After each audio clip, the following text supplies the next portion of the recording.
When you hear about a huge company needing billions of dollars, your mind probably jumps straight to the stock market, right?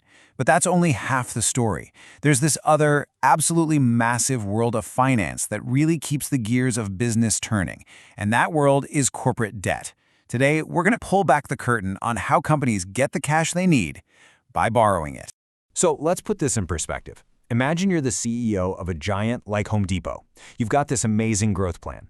Build 100 new stores. Fantastic, but that costs billions of dollars. So, where do you get that kind of cash? That's the fundamental problem we're going to solve in this explainer. So, here's our game plan for today. We're going to start with the basics. What debt even is compared to stock. Then we'll get into the two main flavors of debt, private loans and public bonds. We'll look at how companies pay this money back, decode some of the tricky fine print, and wrap up with the absolutely crucial concept of the corporate pecking order. You know, who gets their money first when things go south? All right, let's dive right in. When a company is hungry for cash, it comes to a fork in the road. There are really only two main paths it can go down to raise that money. Those two paths are equity and debt. Equity is what you probably know best, selling stock.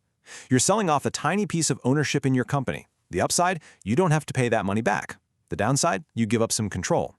Now, debt is different. You're just borrowing money. It has to be repaid with interest, but the lenders don't get to tell you how to run your business. And here's the absolute kicker. If the company goes bankrupt, the lenders, the debt holders, get paid back before the stockholders see a single dime. Okay, so let's say a company chooses the debt path. Well, it's not quite that simple. There are two very different ways to borrow. We're talking about private loans versus public bonds. They're both debt, but they operate in totally different ways. Think of a bank loan as a private handshake. The company goes to a bank, or maybe a whole group of banks called a syndicate if it's a huge loan, and they hash out a deal behind closed doors. Corporate bonds, though, that's a whole different ballgame. They're sold out in the open to the public. You could have thousands of different investors, and these bonds are traded on a market every day, kind of like stock. So you might be thinking, wait, how can a company have one single contract with thousands of investors who don't even know each other? Great question. The answer is a document called the indenture. This isn't a marketing brochure. It's the stone-cold legal rulebook for the bond, and it's all managed by a neutral third party, a trust company, that acts on behalf of all the bond investors to make sure the company plays by the rules. Now, we get to the really interesting part. How do the lenders actually get their money back? Because the way a loan gets repaid versus how a bond gets repaid, well, they're worlds apart. And that difference creates some pretty serious risks. A bank loan is pretty straightforward. It works a lot like a car loan or a home mortgage. The company makes a regular payment every month or every quarter, and each one of those payments chips away at both the interest and the original amount borrowed, the principal. It's a slow and steady paydown. But bonds? Oh, bonds are a different animal entirely. For years, maybe 10, 20, or even 30 years, the company just pays these small interest-only payments. They're called coupons. But then on the very last day, at maturity, the entire original loan amount is due all at once. This is called the balloon payment, and it can be an absolutely massive, terrifying number. And you can see the problem, right? This is a huge risk. What happens if the company just doesn't have a few $1 billion lying around when that bill comes due? A lot of the time, the plan is just to issue new bonds to pay off the old ones. It's called rolling over the debt. But what if the markets are frozen, like they were in 2008? Suddenly, you can't borrow, and you are in a world of hurt. So, to manage this scary balloon payment risk, a bond contract can have a special clause called a sinking fund. This basically forces the company to start paying back small portions of the principal before that final maturity date. What it does really is it makes the bond's repayment schedule look a lot more like a boring old loan, which takes a lot of the danger out of that final payment. All right, moving on. Bonds aren't always these simple, plain vanilla contracts. They often come with some extra features, some bells and whistles, you could say, that give special options to either the company borrowing the money or the investor lending it. So one of the most common features is something called a call option. It works just like refinancing your mortgage. Let's say a company issues a bunch of bonds and agrees to pay 6% interest. But a few years later, overall interest rates in the market have dropped to 3%. If the bond is callable, the company can force investors to sell the old, expensive 6% bonds back to them, and then they can issue brand new, cheaper bonds at that new 3% rate. It's a huge advantage for the company. Now, a puttable bond is the mirror image of that. This option belongs to the investor, the lender. And here's why it's so valuable. Imagine you buy a bond, and then interest rates go up. Your bond is suddenly less attractive.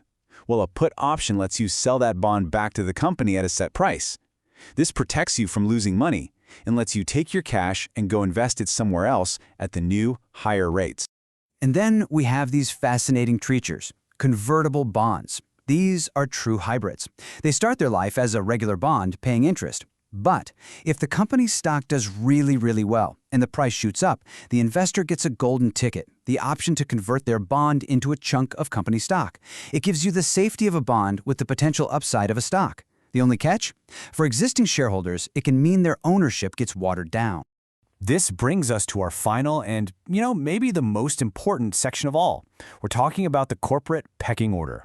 Because when a company gets into financial trouble, not all debts are created equal. There's a very, very strict hierarchy of who gets paid first.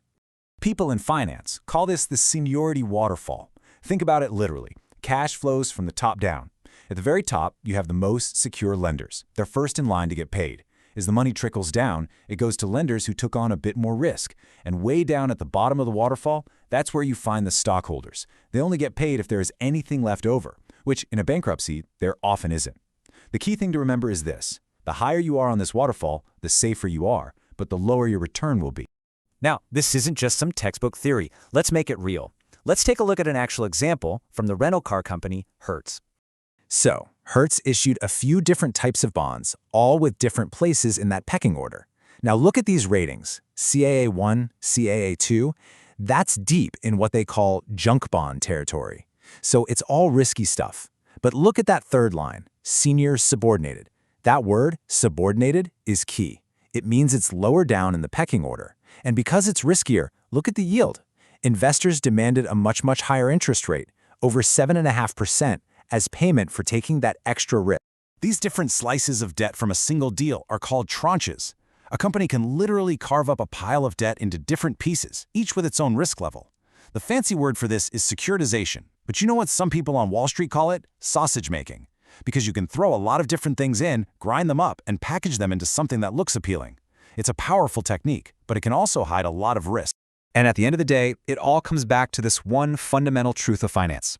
The lower your position in that waterfall, the more risk you are taking on, and because of that, the higher your potential reward has to be. Risk and reward are two sides of the same coin. So, if you remember just two things from all of this, let it be these.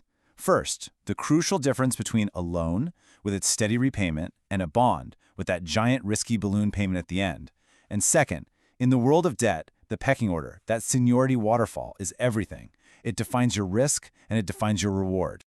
So I'll leave you with the final thought to chew on. Now that you understand how this pecking order works, if you knew a company was sailing into a storm, where would you put your money? Would you run to the top of the waterfall where it's safest, even if the returns are smaller? Or would you take a gamble at the very bottom, risking everything for the chance at a massive payoff? Your answer says a lot about what kind of investor you are.